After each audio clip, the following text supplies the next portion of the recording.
नमस्कार विद्यार्थी मित्रांनो, तुळजाराम चतुर्चंद महाविद्यालय बारामती या YCMच्या अभ्यास केंद्रातील मी समंत्रक डॉक्टर ज्योतिराम घाडगे.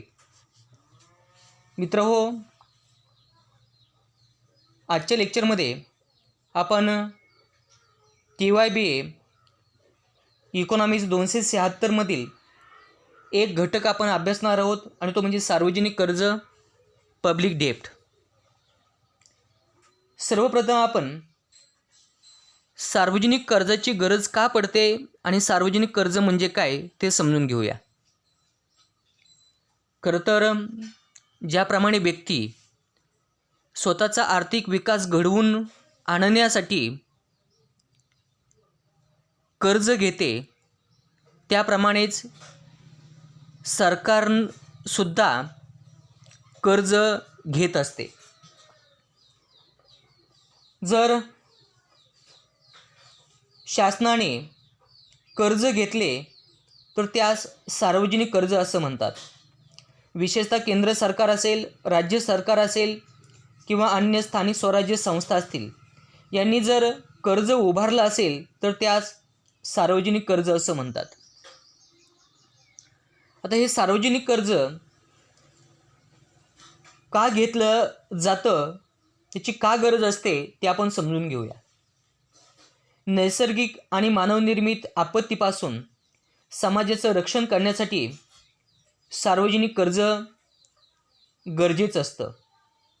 नंबर 2, बाह्य आक्रमणापासून राष्ट्राचे संरक्षण करण्यासाठी सार्वजनिक कर्जाची गरज असते. नंबर 3, जनतेचे आर्थिक कल्याण घडवून आणण्यासाठी विविध सेवा सुविधा उपलब्ध करून द्याव्या लागत असतात आणि त्यासाठी सार्वजनिक कर्ज हे अत्यावश्यक ठरतं. नंबर 4, शासनाचे आर्थिक स्थैर्य टिकवण्यासाठी म्हणजे आर्थिक स्थैर्यासह आर्थिक विकास घडवून आणण्यासाठी आणि समाजवादी समाजरचना यांच्या उद्दिष्ट पूर्ततेसाठी सार्वजनिक कर्जाची गरज असते. नंबर 5, आर्थिक आंदोलने चढउतार नियंत्रित करण्यासाठी सार्वजनिक कर्ज आवश्यक असतं. विशेषतः चलनवाढीच्या काळात सरकार सार्वजनिक कर्ज उभारून लोकांची असणारी जी काही क्रयशक्ती आहे ती क्रयशक्ती कमी करते आणि त्यामुळे मागणी आणि किंमत वाढ यास प्रतिबंध बसतो. मंदीच्या काळामध्ये अशा लोकांची क्रयशक्ती वाढवण्यासाठी सरकार सार्वजनिक खर्च करत असते किंवा घेतलेलं जे काही कर्ज आहे त्या कर्जाची परतफेड करत असते. नंबर 6, आंतरराष्ट्रीय स्तरावर व्यापारास चालना देण्यासाठी सार्वजनिक कर्ज हे उपयुक्त ठरत असतं आणि म्हणून सार्वजनिक कर्ज स्वीकारलं जातं. नंबर 7, महसुली उत्पन्न प्राप्त होईपर्यंत प्रशासकीय खर्च भागवण्यासाठी आणि आम जनतेचा शासन संस्थेवरील विश्वास वृद्धिंगत करण्यासाठी सार्वजनिक कर्ज हे शासनाकडून घेतलं जातं. नंबर 8, विनिमय दर स्थैर्य प्रस्थापित करण्यासाठी सार्वजनिक कर्ज आवश्यक असतं. नंबर 9, आर्थिक विषमता कमी करण्यासाठी तसेच भाववाढ नियंत्रित करण्यासाठी सार्वजनिक कर्जाची गरज असते. आणि नंबर 10, आदर्श राष्ट्र निर्मितीसाठी सार्वजनिक कर्ज शासनाकडून घेतलं जातं. मित्रहो, यानंतर आपण सार्वजनिक कर्जाचे घटक किंवा सार्वजनिक कर्जाचे स्रोत कोणते आहेत ते आपण समजून घेऊया. खऱ्या अर्थाने सार्वजनिक कर्जाचे मुख्य 2 स्रोत आहेत. एक म्हणजे अंतर्गत सार्वजनिक कर्ज आणि नंबर 2 बहिर्गत सार्वजनिक कर्ज. आता अंतर्गत सार्वजनिक कर्ज म्हणजे काय? जर आपल्या देशातील सरकारने आपल्या देशातूनच कर्जाची उभारणी केली असेल, कर्ज मिळवलं असेल, तर त्यास अंतर्गत सार्वजनिक कर्ज असं म्हणतात. अंतर्गत सार्वजनिक कर्जाची काही वैशिष्ट्ये आहेत, जसं की अंतर्गत कर्ज हे स्वदेशातूनच घेतलं जातं. नंबर 2, अंतर्गत कर्ज हे स्वदेशी चलनातच मिळवलं जातं. नंबर 3, अंतर्गत कर्ज घेतल्यामुळे चलनवाढ नियंत्रित होत असते. नंबर 4, अंतर्गत कर्जामुळे देशातील पैसा हा देशातच राहत असतो. नंबर 5, अंतर्गत कर्जामुळे देशातील क्रयशक्तीत हा बदल होत नाही. नंबर 6, अंतर्गत कर्जाद्वारे राष्ट्रांतर्गत आर्थिक विषमता ही कमी होऊ शकते. नंबर 7, विदेशात विकलेली जी काही ऋणपत्रे आहेत देशातील नागरिकाकडे हस्तांतरित करून बाह्य कर्जाचे अंतर्गत कर्जामध्ये हे रूपांतर करता येत असते. आणि नंबर 8, अंतर्गत कर्ज स्वेच्छेने किंवा सक्तीने घेतले जाऊ शकते. एकंदरीत तुमच्या सर्वांच्या लक्षामध्ये आलं असेल की जर सरकारने आपल्या देशातूनच कर्जाची उभारणी केली असेल, मग ते सक्तीचं कर्ज असेल किंवा ऐच्छिक कर्ज असेल, तर त्यास अंतर्गत कर्ज असं म्हणतात. अर्थातच सरकार अंतर्गत कर्ज हे जनतेकडून स्वीकारत असते, हे आपल्या सर्वांच्या लक्षामध्ये आलं असेल. विद्यार्थी मित्रांनो, सार्वजनिक कर्जाचा जो काही दुसरा मार्ग आहे, दुसरा स्रोत आहे, आणि तो म्हणजे बाह्य कर्ज.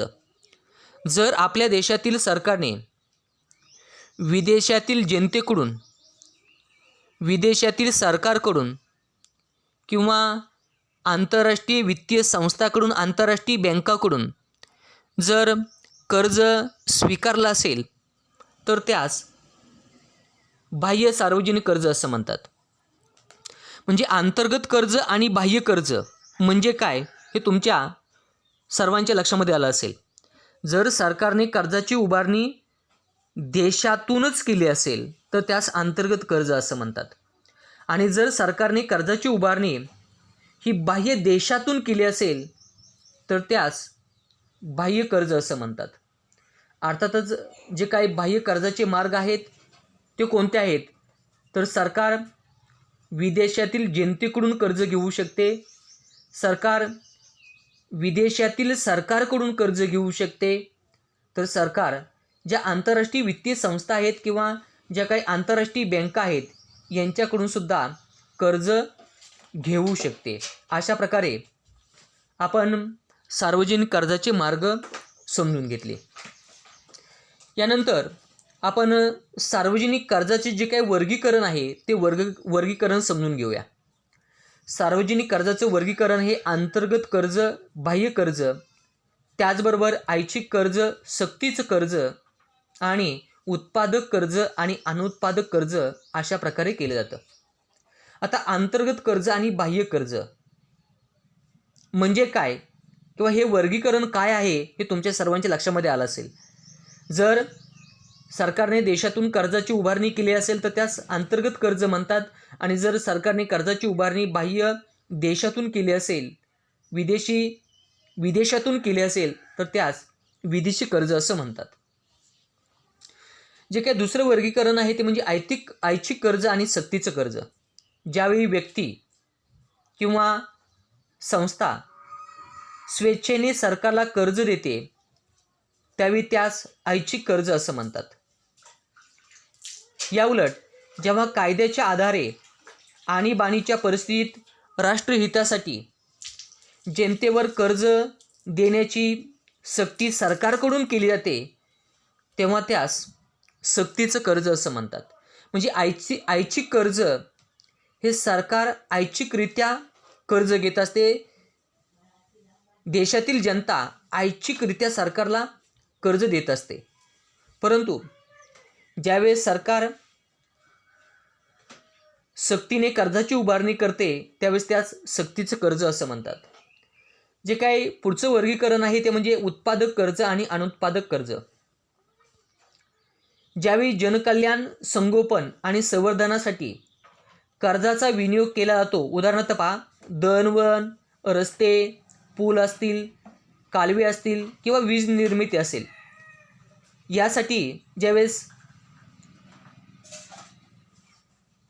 कर्जाचा उपयोग केला जातो किंवा कर्ज घेतला तर त्यावेळेस त्यास उत्पादक कर्ज असं म्हणतात.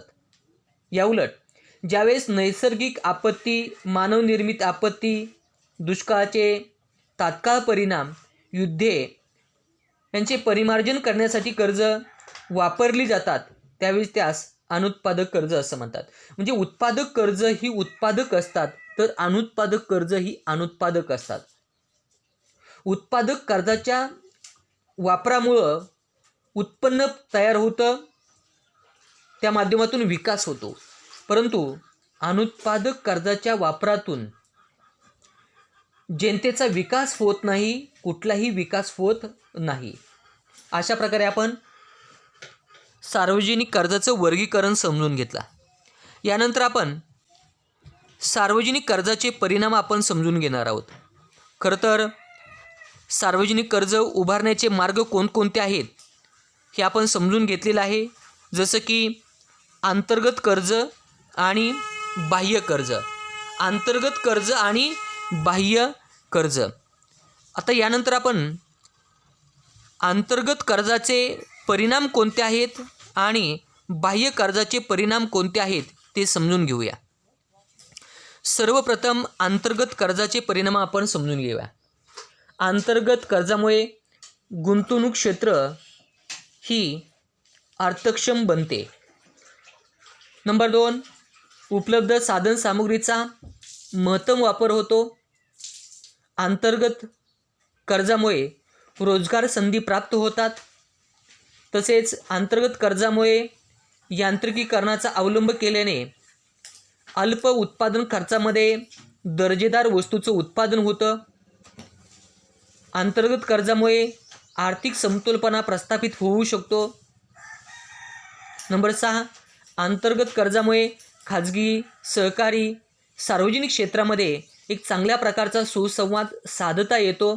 नंबर 7, अंतर्गत कर्जामुळे कर्ज गुंतवणुकीचे पुनर्विलोकन करता येतं. नंबर 8, अंतर्गत कर्जामुळे कर्ज, गुंतवणूक आणि उत्पादन यांचे गुणोत्तर आजमावता येतं. आणि नंबर 9, अंतर्गत कर्जामुळे दीर्घकाल म्हणजेच अल्पकालाचे एकत्रीकरण असल्याने परिस्थिती व कालजन्य आर्थिक निर्णय हे बदलता येतात. अशा प्रकारे आपण अंतर्गत सार्वजनिक कर्जाचे परिणाम समजून घेतले. यानंतर बाह्य सार्वजनिक कर्जाचे जे काही परिणाम असतात ते परिणाम समजून घेऊया. या बाह्य कर्जाचे जे काही परिणाम आहेत या परिणामाचं वर्गीकरण आपण 2 भागामध्ये केलेलं आहे. एक म्हणजे अल्पकालीन बाह्य कर्जाचे परिणाम आणि नंबर 2 बाह्य कर्जाचे दीर्घकालीन परिणाम. आता बाह्य कर्जाचे जे काही अल्पकालीन परिणाम आहेत ते समजून घेऊया. बाह्य कर्जाचा जो काही पहिला अल्पकालीन परिणाम आहे तो म्हणजे बाह्य कर्जाचा परिणाम हा भारभूत ठरतो. कारण सदरची कर्जे भागवण्यासाठी विदेशी चलन हे वापरावे लागते आणि पर्यायाने आंतरराष्ट्रीय व्यापारात हा असमतोलपणा निर्माण होतो. नंबर 2, परकीय मदत नावाखाली मिळणारी जी काही रक्कम आहे ती कर्जाच्या रूपात असते. नंबर 3, ज्या राष्ट्राकडून कर्जे पुरवली जातात त्या राष्ट्रातूनच कच्चा माल हा आयात करावा लागतो. नंबर 4, परकीय कर्जाचा वापर हा अनुत्पादक कार्यासाठी केला तर उत्पादन आणि उपभोग यामध्ये घट होते. नंबर 5, देशाचे परराष्ट्रीय संबंधातील वजन हे कमी होते, म्हणजेच आर्थिक व्यवहारातील जी काही पत आहे ती पत कमी होते. नंबर 6, विदेशी कर्जाचा अप्रत्यक्ष वास्तविक भार हा निर्माण होतो आणि त्यामुळे राष्ट्रातील उत्पादन कार्याची पिछेहाट होते. आणि नंबर 7, आर्थिक अस्थिरता निर्माण होते. अशा प्रकारे आपण बाह्य कर्जाचे अल्पकालीन परिणाम समजून घेतले. आता यानंतर बाह्य कर्जाचे जे काही दीर्घकालीन परिणाम आहेत ते दीर्घकालीन परिणाम समजून घेऊया. बाह्य कर्जाचा जो काही पहिला दीर्घकालीन परिणाम आहे तो म्हणजे आर्थिक कल्याणामध्ये घट होते.